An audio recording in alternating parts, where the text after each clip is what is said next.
Hello everybody, Adelaja here. Back to talk about Nigeria and release my charge to Nigeria and Nigerians. And today I'm going to be talking about corruption. We cannot stop talking about the topic of corruption. The other time I released a video saying, is the fight against corruption working?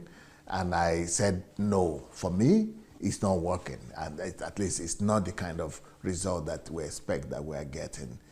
But still, today, I want to talk about, are there gains in the fight against corruption? Okay, we should not just point accusing fingers and just put all the efforts of people who are fighting against corruption to nothing by saying it's not working, that's all. That's what Nigerians like to do.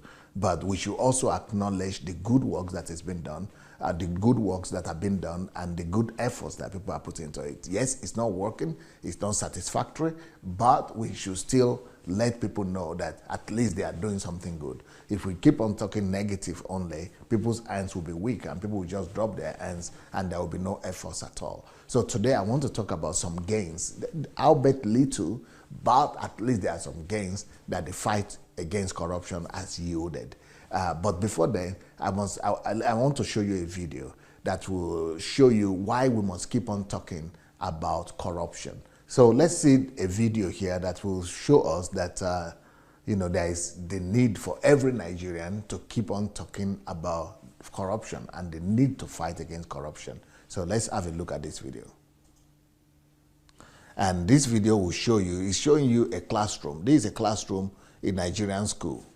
And say, why is it that people have been reduced to this kind of living when they have to go to a classroom? This used to be a standard school at a point, a school where some maybe prominent Nigerians have graduated from. But you see what happens when rain comes. You see the time, this is raining season, and there is raining season for, every year in Nigeria, and see what is happening. People, children, pupils are sitting down in those classrooms, and they, you see what is happening.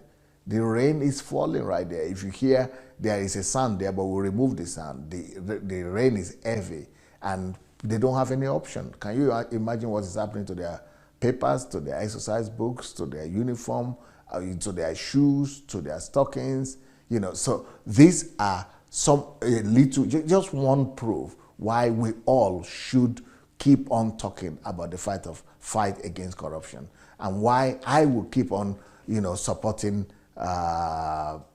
President Buhari, even though for me he has failed in this fight against corruption. And the reason he has failed is not because he's not talking about it or he's not fighting against corruption, but the reason he has failed for me is because he's approaching corruption from a very different angle. He's thinking that corruption is, to fight corruption, you just need to punish and the people who are looting the country and take back the loot from them. But I personally feel that to fight against corruption, we need to to undertake a holistic campaign and propaganda that will, encompass the whole country, from kindergarten to university, from government ministries and to parastatals, government officials, to churches, mosques. Everybody must begin to fight against corruption, just like this same president did when he was there in the 80s, in 84. So that is the kind of response or the fight against corruption that I expected.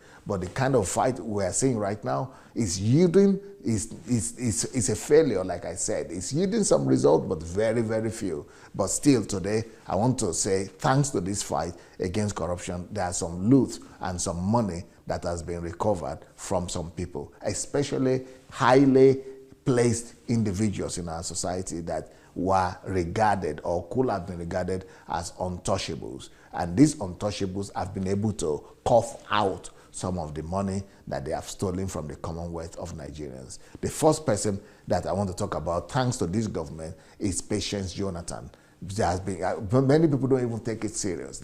She's still a celebrity. She's still an important personality in Nigerian society. She's still being celebrated everywhere she goes to, and she's not in prison. Can you imagine? Former First Lady of Nigeria, Patience Jonathan, has been indicted in corruption and been found guilty. And the only thing they did is that she should just return the money.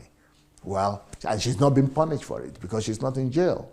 So, but even after she was accused of stealing the money, she was fighting it in court until, until the court took a decision that the sum of 9.2 billion naira and an additional $8.4 million, making the whole thing about, anyway, yeah. And also another about 2.6 billion naira were recovered from her. Now, when they recovered it from her, what she did is that she went to court.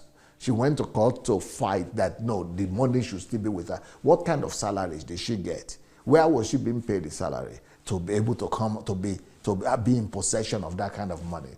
So that forfeiture was regarded as interim forfeiture until another court, a higher court, now ordered her to return to the court, and the court found her guilty again.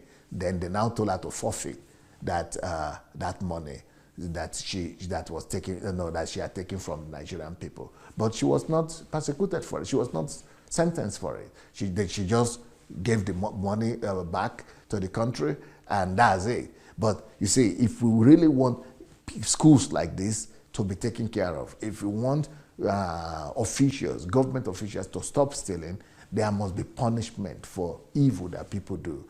Now, but thank God, on June 1st, 2019, Lagos High Court ordered the permanent forfeiture of those money to the federal government. And that is one gain, you could say. So there are some gains in this fight against corruption, but it's not holistic, it's not thorough, and it's not the kind of gain that we are talking about. If we really want corruption to be defeated in our country, we must declare a total holistic fight against it.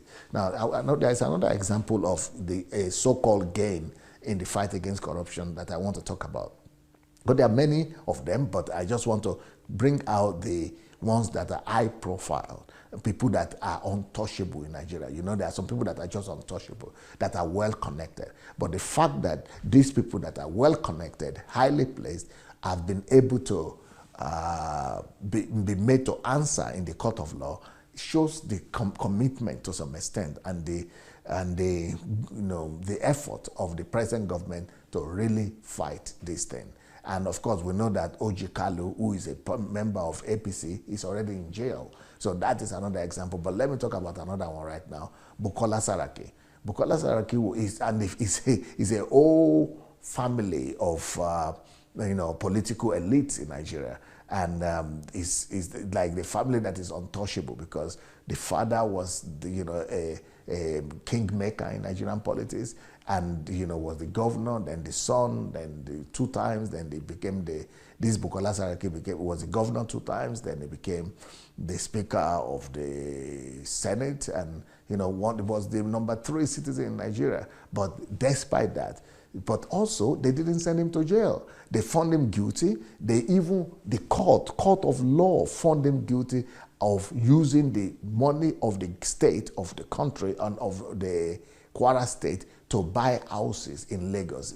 A federal high court in Ikoyi, Nigeria, on the 2nd of December 2019, ordered an interim forfeiture of 2 houses in Ilorin, Kwara state, belonging to this man, the immediate past president of the Senate, Bukola Saraki.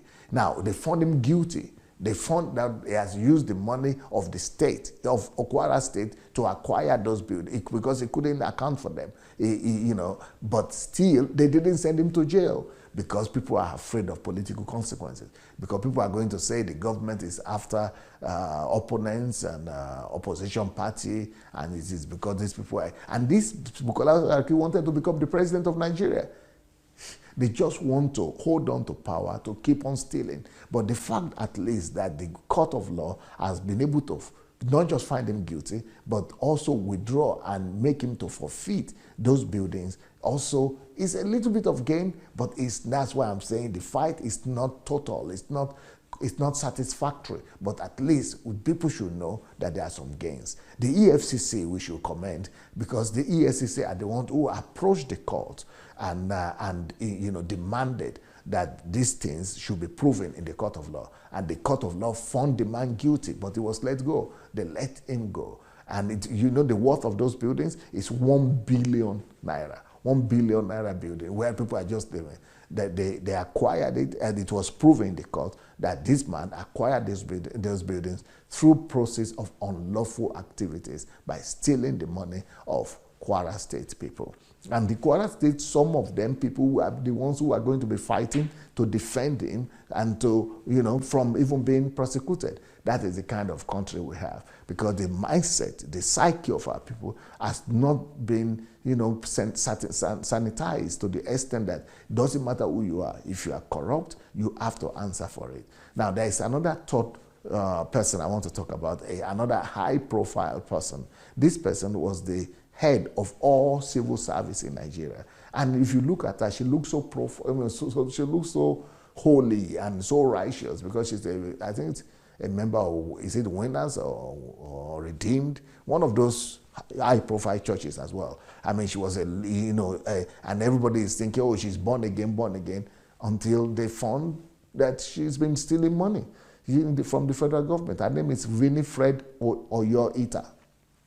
Winifred Oyoita, he was found guilty on the 26th of 2019 by one of the federal high courts in Abuja.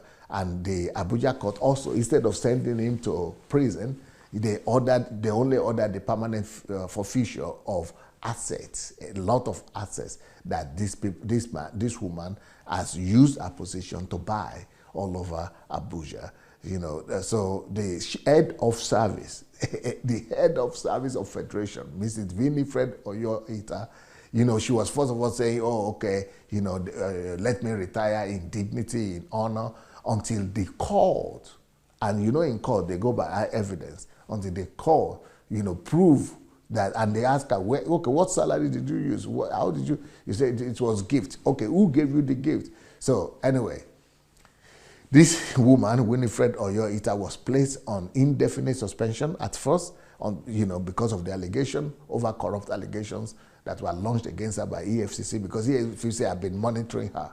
And then, but instead of sending her to jail, because they only fired her after the court had confirmed that, yes, she had been stealing money, she had been receiving bribe, and the properties were as a result of bribes and things like that. So the funds were voluntarily in what she did, instead of going to jail, and they just retired her, and the argument by a lawyer is that the funds were voluntarily returned to the commission as process of crime by unnamed suspects. So that is, it is just, they have returned what she has stolen. That since she has voluntarily returned the money and the goods, that she should be let go. They should let her go for free. So they let her go for free. So all these things show me on serious attitude in fight against corruption.